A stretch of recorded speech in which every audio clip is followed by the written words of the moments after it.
Bismillahirrahmanirrahim. Alhamdulillahi bari'in nasam wa khaliqul lawhi wal qalam wa nahmaduhu subhanahu ala ma azda wa a'lam.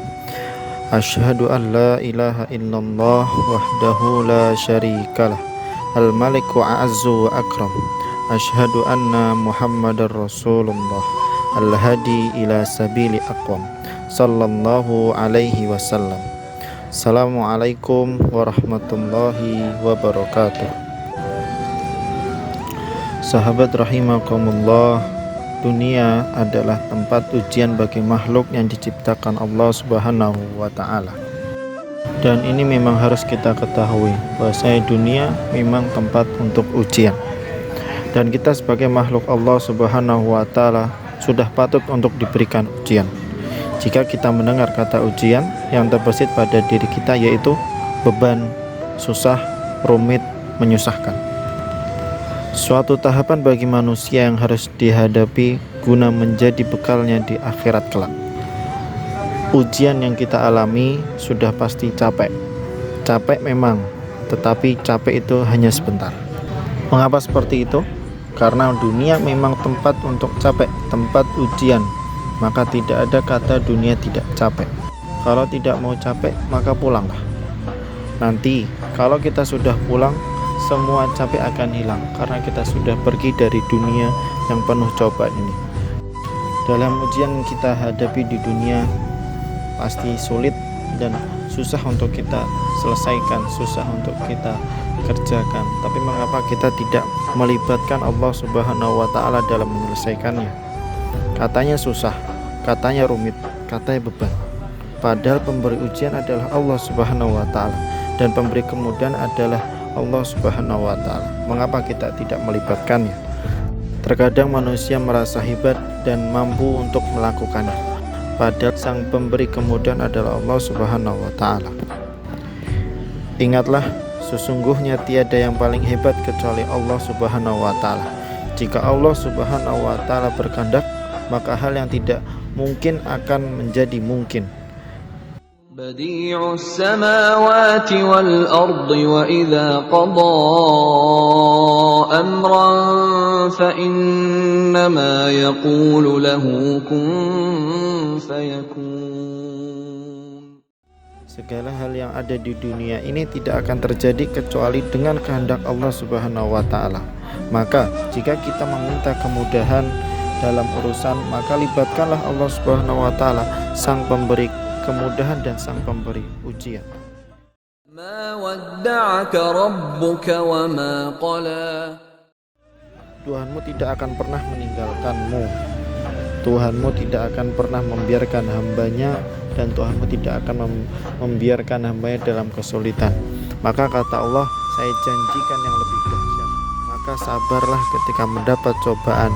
Memang tempat capek dunia itu. Maka jangan sampai kita mengeluh dengan apa yang telah diberikan oleh Allah Subhanahu wa ta'ala, termasuk ujian tersebut. Maka kewajiban kita di dunia mencari bekal yang banyak, mencari amal yang banyak untuk kita tuai, untuk kita petik di akhirat kelak, agar kita dikasir lama. Seperti ibarat orang belanja di toko, semakin banyak dia membeli, semakin banyak dia menghayal barang, maka akan lama dikasir. Semoga kita termasuk dalam golongan-golongan orang tersebut. Walal akhiratu khairul laka minal ula. Nah, ini adalah ayat yang benar-benar nyata, ayat yang hebat.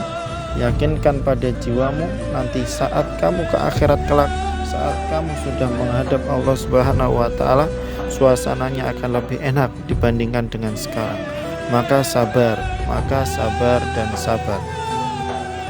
Akhirat itu lebih baik daripada apa yang kamu rasakan sekarang di dunia. Artinya, kalau kamu sedang capek, kamu sedang ada musibah, kamu sedang lelah, sabar. Nanti kalau sudah pulang, semuanya akan hilang.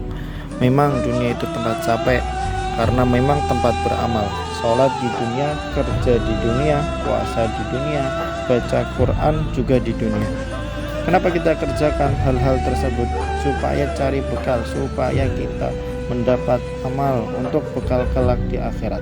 Nanti kata Allah, kalau sudah pulang semuanya akan hilang. Jadi tenang, Jangan pernah kita mengeluh, capek memang tapi sebentar.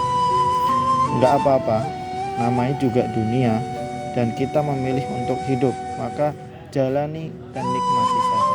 Sabar dan selalu bersyukur. Maka kata Allah, saya janjikan yang lebih dahsyat, kamu sabar saat di dunia, karena dunia memang tempatnya capek, memang tempatnya untuk mencari bekal. Maka cari bekal saja, sudah sabar. Nanti saat pulang ke akhirat, saya akan berikan yang lebih indah dan enggak akan pernah ada capek lagi. Itu kata Allah. Sholat udah enggak ada, maka jangan pernah bercita-cita nanti kelak, karena sudah tidak ada lagi beban kita untuk sholat di akhirat nanti. Sholat hanya di dunia, maka perbanyaklah amal, perbanyaklah bekal untuk pulang ke akhirat kelak. Jadi kalau sekarang kita capek, maka nikmati saja. Intinya yaitu sabar. Besok kalau meninggal gak ada capek lagi. Dan panggilannya sudah tenang, sakaratulnya tenang, seperti orang tidur. Selesai tinggal menjumpai Allah di akhirat nanti. Itulah contoh dari orang-orang yang banyak amal, orang-orang yang bekalnya sudah cukup untuk pulang ke akhirat. يا أيتها النفس المطمئنة. Mengapa demikian? Karena mendapatkan hasil dari apa yang ia kerjakan di dunia. Makanya kata Allah, kalau sudah sholat terasa capek, apa jawabannya? Sabar. Sekarang itu dunia adalah tempat perjuangan. Kata Allah, nanti saat kamu tiba di akhirat, saya akan tunjukkan kepadamu ada yang lebih hebat yang tidak pernah kurasakan sebelumnya. Saat kau berada di bumi, tidak akan ada lagi kesulitan yang kamu hadapi, tidak ada lagi cacian, dan tidak ada lagi kesusahan-kesusahan yang engkau hadapi di akhirat. Tidak ada lagi kemudian tuduhan yang kamu rasakan, tetapi aku akan memberikan apapun yang kamu inginkan sampai kamu puas. وَلَسَوْفَ يُعْطِيكَ رَبُّكَ فَتَرْضَى. Dan ingat, semua ujian di dunia ada jawabannya, ada solusinya, ada jalan keluarnya. Maka jangan sampai kita mengeluh dengan keadaan, karena Allah memberikan semangat kepada hambanya. فَإِنَّ مَعَ الْعُسْرِ يُسْرًا إِنَّ مَعَ الْعُسْرِ يُسْرًا. Dapat kita amati bahwasanya pada ayat tersebut menggunakan lafadz al-usru dan yusru, bukan menggunakan lafadz sahlun dan so'bun. Bahwa makna usrun dan so'bun dimaknai dalam satu makna yang sama, yaitu kesulitan. Dan juga sama lafadz yusrun dan sahlun dimaknai dengan makna yang sama, yaitu kemudahan. Tetapi pada dua lafadz ini memiliki perbedaan dalam konteks maknanya. Yaitu apa? Konteks so'bun dimaknai yaitu sebagai kesulitan bagi sebagian orang. Sedangkan usrun, kesulitan yang dirasakan oleh semua orang dan tidak dapat diselesaikannya. Dan kemudian sama seperti yusrun dan sahlun, dua lafadz yang sama tetapi memiliki makna yang berbeda. Sahlun yaitu kemudahan tetapi dalam konteks yang minoritas, sebagian orang dapat menyelesaikannya. Berbeda dengan yusrun. Yusrun lafadz yang memiliki makna kemudahan untuk semua orang, tidak sebagian melainkan untuk semua. Maka pada lafadz ini kita dapat mengambil makna, mengambil kesimpulan bahwasanya Allah memberikan kesulitan untuk semua makhluk yang Ia ciptakan. Tetapi kita harus mengerti bahwasanya kesulitan yang diberikannya terdapat kemudahan bagi makhluk yang diciptakan. Maka kita jangan sampai mengeluh, karena di setiap ada kesulitan maka di situ juga ada kemudahan. Maka kewajiban kita jangan sampai kita tidak melibatkan sang pemberi ujian. Jangan sampai kita tidak melibatkan Allah dalam segala pekerjaan kita. Dalam semua pekerjaan kita harus kita libatkan Allah.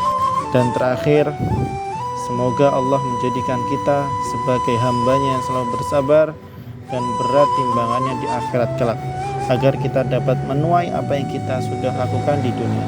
Amin, amin, amin. Allahumma amin. Akhiran, wabillahi taufiq wal hidayah. Wassalamualaikum warahmatullahi wabarakatuh.